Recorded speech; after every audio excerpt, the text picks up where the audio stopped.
하나님 말씀은 창세기 3장 1절부터 7절 말씀입니다. 4절부터 6절 말씀을 합독하고 나서 창세기 3장 1절부터 7절 말씀을 보도록 하겠습니다. 4절부터 6절 말씀 합독하겠습니다. 뱀이 여자에게 이르되 너희가 결코 죽지 아니하리라. 너희가 그것을 먹는 날에는 너희 눈이 밝아져 하나님과 같이 되어 선악을 알 줄 하나님이 아심이니라. 여자가 그 나무를 본즉 먹음직도 하고 보암직도 하고 지혜롭게 할 만큼 탐스럽기도 한 나무인지라. 여자가 그 열매를 따먹고 자기와 함께 있는 남편에게도 주매 그도 먹은지라. 아멘. 집중의 시간표를 제가 제대로 처음 했던 때가 96년으로 기억이 됩니다. 지금도 제가 그런 집중을 해본 적이 없는 것 같아요. 이런 집중이 있습니다. 진짜 문제가 와서 오도 가도 못해서 집중을 하는 경우가 있고요. 자신의 삶 속에서 시간을 내서 하나님 앞에 집중하는 경우가 있습니다. 저는 후자를 선택해 봤습니다. 참 감사했죠. 대학교를 다니고 있는데 새벽 기도를 제 친구하고 같이, 이제 교회 친구고 또 이렇게 그 고향 친구이기도 한 친구가 같이 대학에서 같이 자취를 하면서 새벽 5시 새벽 기도를 나갔습니다. 참 어렵더라고요. 그리고 밤에 10시가 되었는데 그 친구하고 이렇게 둘이서 무릎을 꿇고 또 1시간 동안을 기도를 했어요. 한 4월쯤 됐을 때, 4월 조금 넘어서는 이렇게 또 이렇게 청년들이 대학교 내에서 12시에 대학교 내에서도 기도를 했습니다. 1시간. 하루에 제가 3시간의 기도를 마음 담아서 했습니다. 그 3시간의 기도가 저를 바꾸었어요. 불신자의 삶을 그러니까 그 체질과 어떤 각인과 뿌리가 있던 제가 이렇게 바뀌어버리는 시간이 되어졌습니다. 그 시간이 저를 상당히 이렇게 변화시켜서 하나님의 말씀이 이해되어지게 하시고 하나님의 계획과 뜻에 맞는 인생이 되도록 만들어 주었습니다. 제가 아는 사람이 또 한 명 있습니다. 지금 매일마다 이 새벽 말씀을 듣고 있는 분인데요. 이분 같은 경우에서도 거의 하나님 좀 평상시지만 특별한 기도를 하게 하셨습니다. 마침 이 요양병은 정확히 아닌데 이제 이렇게 음식으로 이렇게 암 환자들이나 여러 병을 치료하는 그 병원에 이사장으로 잠시 가 있을 동안에 이렇게 여러 가지를 통해서 어려움을 당하게 됐습니다. 스스로가 틀린 선택을 조금 했던 부분이 있다라고 하나님 앞에 시인하고 고백하더라고요. 그러면서 어떤 이제 메시지를 들으면서 기도 방석이라는 메시지를 듣고 그 병원에 그 전부터 지하에다가 이렇게 예배당을 이렇게 지금 기도실을 만들었었는데 그 메시지를 듣고 그 방을 이제 기도 방석으로 처음부터 끝까지를 이 방석 납고 쫙 해서 전체를 다 깔겠다고 하더라고요. 그래서 참 귀하다. 그래서 집사님 이거 꼭 하십시오라고 했습니다. 중간에 또 막 힘든 일이 좀 생기기도 했었어요. 그런데 결국은 이분이 그 기도 방석을 처음부터 끝까지를 다 깔았어요. 다 깔고 나니까 어떤 일이 벌어지냐니까 하나님이 그분에게 그 병원이 어려운 가운데 있는데 다 정리되도록 하시고 마무리되도록 하시고 또 하나님이 새로운 부분에 대한 문들을 열어가시는 것들을 봤습니다. 저는 집중이 참 중요하다고 생각됩니다. 평상시에 자신의 업무를 처리하고 만남도 하고 여러 일들을 하는 중에 더 시간을 빼서 하나님 이 시간만큼은 저를 바꾸는 시간이 되기 원합니다. 저는 이 마음이, 이 중심이 저의 하루의 삶의 가장 중요한 중심이고 제 마음입니다라고 고백하는 집중의 시간이 저는 중요하다고 생각됩니다. 그럴 때 하나님은 하나님이 원하시는 그런 참 집중의 시간표들을 허락하실 줄로 믿습니다. 그런 하나님이 하시는 역사들이 있게 될 줄로 믿습니다. 그런 시간들을 매일마다 가지게 되기를 바랍니다. 자, 오늘은 창세기 3장입니다. 한 주석가는 창세기의 처음 이 3장을 끝내면 이 성경의 반을 끝낸 것이다라고 말할 정도로 이 창세기 1장, 2장, 3장에 나오는 이 내용이 너무너무 중요하다는 것입니다. 저도 맞다라고 생각됩니다. 이 3장의 사실이 깨달아지고 믿어진다면 우리는 중요한 것들을 다 봤다라고 볼 수가 있습니다. 자, 그래서 이곳에 이 우주와 인생과 구원의 기원에 대한 모든 것들이 기록되어 있고요. 자연스럽게 그 모든 근본 논리들을 망라한 모든 내용들이 들어가 있기 때문이라고 보시면 됩니다. 그래서 1장에서는 뭘 다루냐면 인간을 포함한 전 우주의 순수한 이 물리적 기원과 또 아울러 우주 만물에 대한 하나님의 대리 통치자로서의 이 사람의 지위와 또 하나님과의 관계적인 측면을 이제 주로 강조하고 있고요. 2장과 3장에서는 그것이 연결되어져서 사람에게 심판의 어두운 그림자가 드리워지게 된 그 어떤 그런 이유와 또 그 동시에 새로운 희망의 빗줄기인 구원의 역사, 창세기 3장 15절이라 그러죠. 여자의 후손에 대한 것들이 시작된 모든 부분들을 설명하고 있습니다. 이제 창세기 3장을 들어왔는데요. 이 선악과 언약이라 그러죠. 행위 언약이라 그러는데요. 이것을 파기한 이 사람의 범죄가 무엇인지, 하나님과 사람의 관계가 파괴되고 있는 것, 인생이 그 원래의 복을 상실하게 되었다는 이런 모든 부분들, 또 그러는 인간을 위해서 하나님께서 구원의 길을 제시해 주셨다는 내용들을 보려고 합니다. 그 중에 1절부터 7절입니다. 사람에게 뱀이 선악과를 따먹기 위해서, 이게 다시 말하면 선악과 언약을 파괴하기 위해서 어떻게 행동했는지를 보겠습니다. 좀 긴 내용이지만 짧게 보도록 하겠습니다. 우리 1절부터 3절을 먼저 보겠습니다.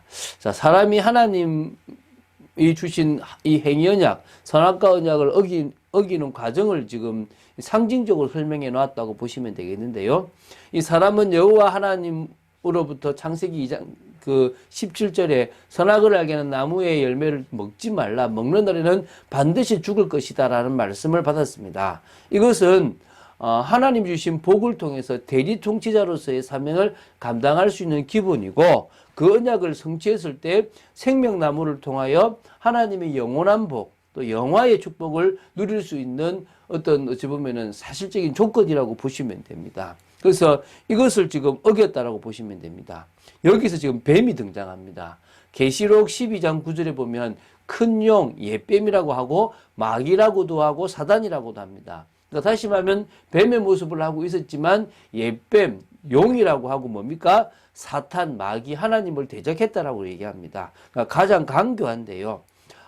그래서 이게 바로 지금 사탄에 대한 이야기인데, 이게 지금 뱀의 모습으로 여자를 유혹합니다. 그래서 뱀은 여자에게 하나님 이야기를 합니다. 엘로힘. 그러나 여호와, 언약의 하나님에 대한 이야기를 하지 않습니다. 왜? 의도적이죠. 하나님과 사람 사이에 언약을 맺었기 때문에 언약의 하나님이라는 여호와를 빼버리고 그냥 엘로힘이라는 단어를 가지고 시작한다라고 보시면 됩니다. 근데 그 뱀이 뭐라 하냐면, 하나님이 참으로 너희에게 동산 모든 나무의 열매를 먹지 말라 하시더냐라고 하면서 지금 어떻게 합니까? 지금 자유의지대로 하나님께서 다 허락하셨지만 선악을 아는 기준, 선악으로 모든 것을 판단하는 것만은 하지 말라고 했는데, 이걸 지금 부정적으로 지금 이야기를 하면서 하나님이 모든 걸 하지 말라 그랬지 라고 지금 몰아가고 있는 겁니다. 이 여자는 뱀에게 그렇지 않다라고 말을 합니다. 좀 언약이 희미한 부분이 있습니다. 동산 나무의 열매를 우리가 먹을 수 있으나 동산 중앙에 있는 나무 열매는 하나님 말씀에 먹지도 말고 만지지도 말라, 너희가 죽을까 하노라. 아예 쳐다보지 말라 그랬다. 죽을 수도 있다 그랬다. 죽는데. 이건 절대적인 언약인데 잘못하면 죽을 수도 있다라고 얘기를 합니다. 그때 이제 뭡니까? 4절부터 5절에 한 단계 더 나아갑니다. 너희가 결코 죽지 아니하리라. 너희가 그것을 먹는 날에는 너희 눈이 밝아져서 하나님과 같이 되어 선악을 할 줄 하나님이 아십니다. 지금 뭡니까?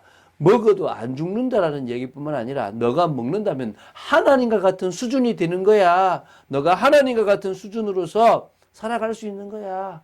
먹어. 여러분, 하나님의 말씀이 가장 중요합니다. 그 말씀을 따라 순종해야 될 사람이 하나님의 말씀보다 뱀의 말을 더 들었다는 것 자체가 심각한 죄입니다. 모든 피조물을 하나님의 뜻대로 다스려야 될 청직이라면 당연히 하나님의 뜻에 따라서 살아가고 하나님의 말씀을 최우선으로 줘야 되겠죠. 그런데 그 사람은 지금 뭡니까? 하나님의 말씀을 최우선으로 둔 게 아닙니다. 이게 악이고 이게 죄입니다. 이 사단은 이 뱀의 모습으로 사람을 속여서 결국은 하나님의 말씀을 어기게 만들어버린 겁니다. 그러고 나니까요, 입이 여자가요, 달라진 겁니다. 뱀의 말을 듣고 나니까 마음이 빼앗겨버린 겁니다. 선악을 알게 하는 나무를 보니까 먹음직도 하고 보암직도 하고 지혜롭게 할 만큼 탐스럽게 단 열매였다는 것을 보게 된 겁니다. 그래서 하나님처럼 된다는 그 말에 하나님처럼 되고 싶은 그런 욕심에 속아 넘어가 버린 겁니다. 그래서 열매를 따먹고요. 자기와 함께 있던 남편, 남자에게도 주었습니다.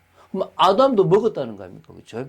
그러면 둘 다 하나님처럼 되고 싶은 욕구에 속아서 가장 사람답게 살라고 주신 자유의지를 뭐 했습니까? 지금 사용해서 결국은 가장 사람답게 사는 것을 버려버린 거예요. 이게 교만이고 이게 인간의 죄입니다. 그래서 결국은요, 이 문제가 되는데 어떤 의미에서 남자가 그 따먹은 여자를 꾸짖고 왜 그렇게 했냐라고 하면 안 된다라고 하나님께 데려가서 회개를 시켰어야 될 것인데 지금 같이 따먹은 거죠. 이에 이제 그들의 눈이 밝아져서 선악을 아는 기준, 이게 뭡니까? 하나님의 그 기준이 아니라 자신의 기준이 되어버린 겁니다.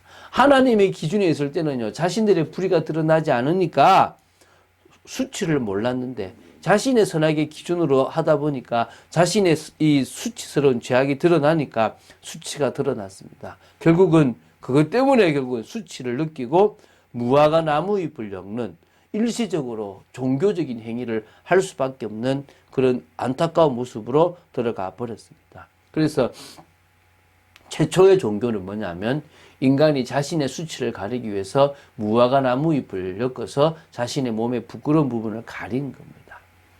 어떤 의미에서는요, 참 안타까운 일이 일어났다라고 보시면 되겠죠. 자, 우리는 늘 이렇게 교만하고 넘어질 수 있습니다.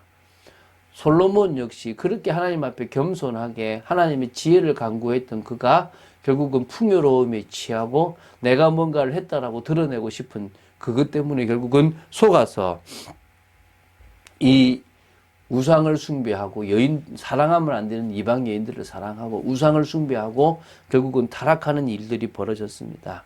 변질되어져 버린 그런 안타까운 신앙생활을 이렇게 그런 하나님과의 생활을 하게 되었습니다. 우리는 변질되지 않는 올바른 믿음, 은혜 속에서 자꾸 치유되고 회복되는 근신하고 깨어있는 종말론적 신앙을 가져야 될 줄로 믿습니다. 자, 지금 우리가 이걸 하는 이유가 우리가 치유되고 회복되고 더 올바른 복음으로 들어가는 만큼 회복될 줄로 믿습니다. 그런 응답을 누리는 여러분 되시기를 주 예수 그리스도 이름으로 축원드립니다.